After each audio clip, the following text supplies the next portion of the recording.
Hi అండి, అందరికీ నమస్కారము. నా పేరు గౌతమి. ఈ వీడియోలో అయితే నేను మీకు ఒక మంచి మనీ సేవింగ్ ఐడియా అయితే చెప్తానండి.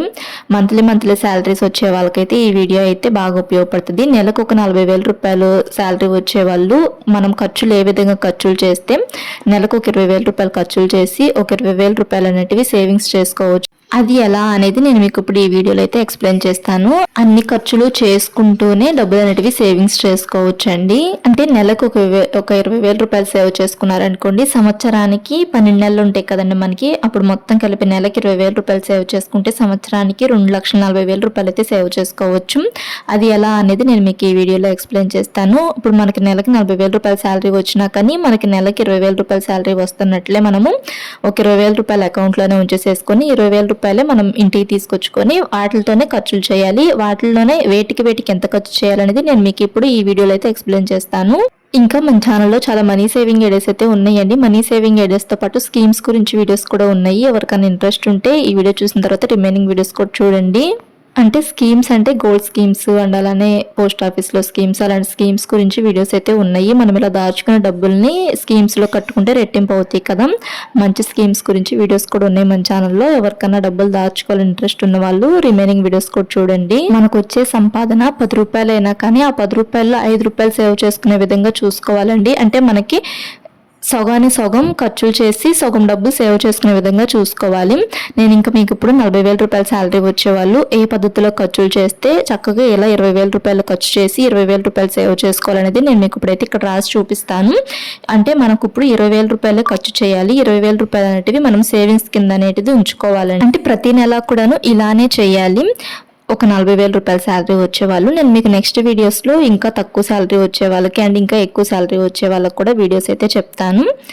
ఇంక ఇప్పుడు 20,000 రూపాయలు అనేవి మనం ఖర్చులు చేసుకోవాలి. ఆ ఖర్చులు ఎలా చేయాలనేది నేను మీకు ఇక్కడ రాసి చూపిస్తాను. ఎంతో కొంత మనకు వచ్చే సంపాదనలో కొంత డబ్బులు అనేటివి సేవింగ్స్ కింద ఉంచుకుంటే మనకు అవసరమైనప్పుడు ఆ డబ్బులు అనేటివి మనకు ఉపయోగపడతాయి కదండి.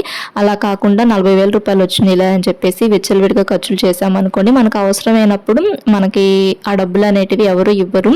మన దగ్గర డబ్బులు ఉన్నప్పుడే అండ్ మనం సంపాదిస్తున్నప్పుడే సేవింగ్స్ అనేటివి కూడా చేసుకోవాలండి. ఇప్పుడు 40,000 రూపాయల శాలరీ వచ్చే వాళ్ళకి 20,000 రూపాయల శాలరీ వస్తుంది అనేసి మనం ఒక అనుకొని 20,000 రూపాయలు ఇంటికి తెచ్చుకొని ఆ 20,000 రూపాయలలోనే మనం ఖర్చులు అనేటివి కంప్లీట్ చేయాలి.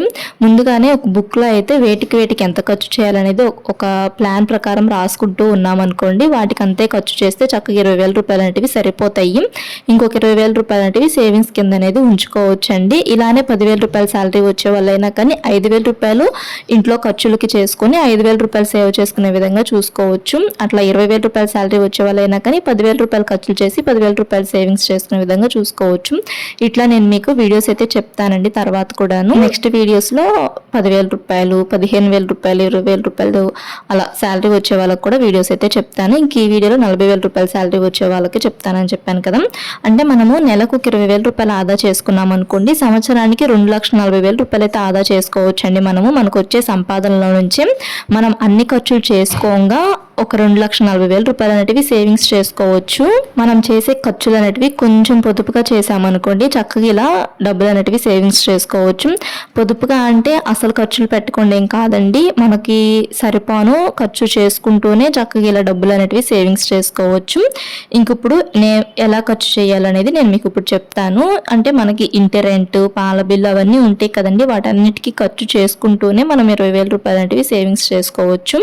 ఇంకా కొంతమందికి సొంతిల్లు ఉన్న వాళ్ళు ఉంటారు కదండి, అలాంటి వాళ్ళకైతే ఇంకా చక్కగా 5,000 రూపాయలు, 6,000 రూపాయలు అలా సేవ్ చేసుకోవచ్చండి. ఓన్ హౌస్ ఉన్న వాళ్ళు కూడాను కొంతమంది ఈఎంఐ అలా పెట్టుకుంటారు కదండి, ఇలా రెంట్ కట్టే డబ్బులు ఆ ఈఎంఐ కట్టుకుంటే సరిపోతుంది.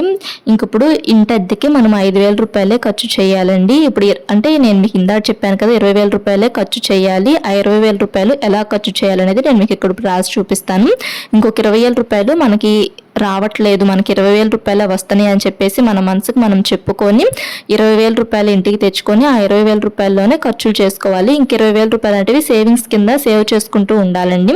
ఇంక ఇప్పుడు ఇంటద్దె వచ్చేసి మనం 5,000 రూపాయలే ఖర్చు చేయాలి ఇంటద్దెకి. తర్వాత పాల బిల్లు వచ్చేసి పాలు ఇప్పుడు లీటర్ 70 రూపాయలు కదండి, అలా మనం ఒక నెల రోజులు అంటే ఒక 30 రోజుల పాటు పాలు పోయించుకున్నాం అనుకోండి, లీటరు 2100 రూపాయలు అయితే అవుతాయి కదండి. అండ్ అలానే సరుకులకు కూడా మనము 2000 రూపాయలే ఖర్చు చేయాలి. తర్వాత బియ్యము 1500 కదా, ఒక బియ్యం బస్తా 1500 రూపాయలు కదండి.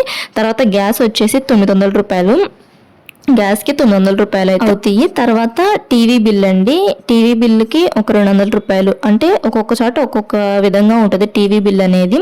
మా ఏరియాలో అయితే 200 రూపీస్ అలా. ఫోన్ బిల్లు 300 రూపీస్ వేయించుకోవాలి, అంటే ప్రతి ఒక్కరు ఇప్పుడు టీవీ ఫోన్ యూజ్ చేస్తాం కాబట్టి టీవీ బిల్లు ఫోన్ బిల్లు కూడాను రాసి చూపిస్తున్నాను నేను మీకు ఇక్కడ. ఇంకా ఫీజులు అండి, పిల్లలకి ఫీజులు ఉంటాయి కదా, స్కూల్ ఫీజులు లేదనుకుంటే స్టడీ ఫీజులు. కొంతమంది స్కూల్ ఫీజులు 1 ఇయర్ మొత్తానికి కలిపి ఒకేసారి కడతారు, లేదనుకుంటే కొంతమంది 3 టర్మ్స్లో కడతారు. అలా 3 టర్మ్స్లో కట్టే వాళ్ళు అయితే చక్కగా ఇలా ఇద్దరు పిల్లలకి కూడా 1000 రూపాయలు చొప్పున తీసుకొని ఒక పక్కన పెట్టుకోవాలి. ఒక 2000 రూపాయలు అనేటివి స్కూల్ ఫీజులు కానీ ట్యూషన్ ఫీజులు కానీ తీసుకొని పక్కన పెట్టుకోవాలి. తర్వాత కరెంటు బిల్ అండి, కరెంటు బిల్లు మనము ఒక 600 రూపాయలు వచ్చే విధంగానే చూసుకోవాలండి. నేను మీకు ఇందాక చెప్పాను కదా పిల్లలకి స్కూల్ ఫీజులు అని చెప్పేసి, ఈ స్కూల్ ఫీజులు మనము ఇలా ప్రతి నెల 2000 రూపాయల చొప్పున తీసుకొని ఒక పక్కన పెట్టుకొని ఒక 3 మంత్స్కి అలా 6 మంత్స్కి అలా పే చేసుకుంటూ ఉంటాం కదా, ఆ అమౌంట్కి ఇంకొంచెం అమౌంట్ అయితే యాడ్ చేసుకొని ఇద్దరు పిల్లలకి చక్కగా ఫీజు అనేది కట్టుకోవచ్చు. లేదు స్కూల్ ఫీజు లేదు మేము గవర్నమెంట్ స్కూల్స్లో చదివిస్తున్నాము అనుకున్న వాళ్ళైతేను స్టడీకి పంపిస్తాం కదండి మనం కంపల్సరీగా పిల్లల్ని, ఇద్దరు పిల్లలు ఉన్న వాళ్ళు చెరొక 1000 రూపాయలు పెట్టి స్టడీకి పంపించినా కానీ 2000 రూపాయలు అయితే పిల్లలకి ఫీజులకి అయితే అవుతాయి. 2000 రూపాయల లోపే మనం ఫీజులు అనేటివి కట్టుకునే విధంగా చూసుకోవాలి. తర్వాత కూరగాయలండి, కూరగాయలకి మనము ఒక 1000 రూపాయలు ఖర్చు చేయాలి.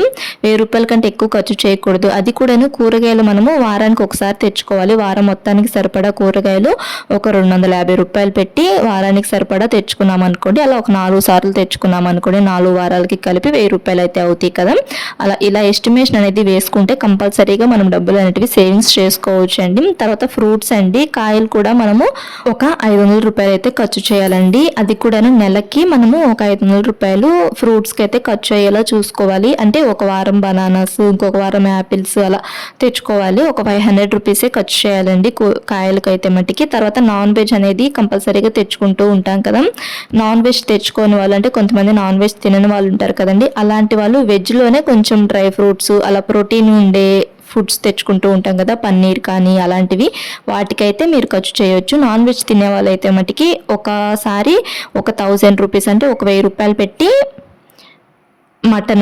మటన్ కేజీ 1000 రూపాయలు కదండి, ఒక వారము మటన్ తెచ్చుకున్నారనుకోండి, ఇంకొక వారం 300 రూపాయలు పెట్టి చికెన్, తర్వాత ఇంకొక వారము 300 రూపాయలు పెట్టి ఫిష్, తర్వాత ఇంకొక వారం 300 రూపాయలు పెట్టి ప్రాన్స్, అలా 4 రకాలు 4 వారాలు ఇలా ఇంత ఎస్టిమేషన్ అయితే వేసుకొని చక్కగా ఇలా తెచ్చుకోవాలండి. అంటే మనకి నెలకి 4 వారాలు ఉంటాయి కాబట్టి 4 వారాల్లో సండేస్ మనం నాన్ వెజ్ తెచ్చుకుంటాం కదా, ఇలా ఒక వారం అది ఒక వారం ఇది అలా తెచ్చుకొని మొత్తం మీద ఈ నాన్ వెజ్కి ఒక 1900 రూపాయలు అయితే ఖర్చు చేయాలి. అంతకు మించి ఎక్కువైతే ఖర్చు చేయకూడదండి. అంటే నాన్ వెజ్కి ఒక 2000 రూపాయల లోపే ఖర్చు చేసుకునే విధంగా చూసుకోవాలి.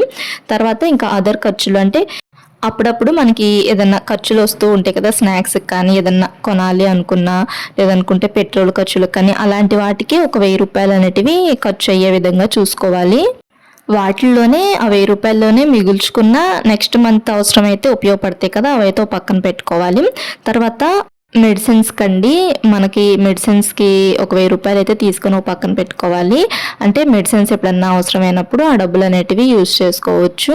అలా మెడిసిన్స్కి ఒక 1000 రూపాయలు అనేటివి తీసుకొని ఒక పక్కన పెట్టుకోవాలి. ఇంత అమౌంటే మనం ఖర్చు చేయాలండి ప్రతి నెల కూడాను. ఇలానే ఎస్టిమేషన్ అనేది వేసుకొని ఇలానే మనం ఖర్చులు చేస్తూ ఉన్నామనుకోండి, నెలకి ఒక 2000 రూపాయలు అయితే సేవ్ చేసుకోవచ్చు. ఇట్లా ఒక ఎస్టిమేషన్ అనేది వేసుకొని దీని ప్రకారమే మనం ఖర్చులు చేస్తూ ఉన్నామనుకోండి, చక్కగా 20,000 రూపాయలు అయితే సేవ్ చేసుకోవచ్చు. 20,000 రూపాయలు అనేటివి ఖర్చులు చేసుకోవచ్చు.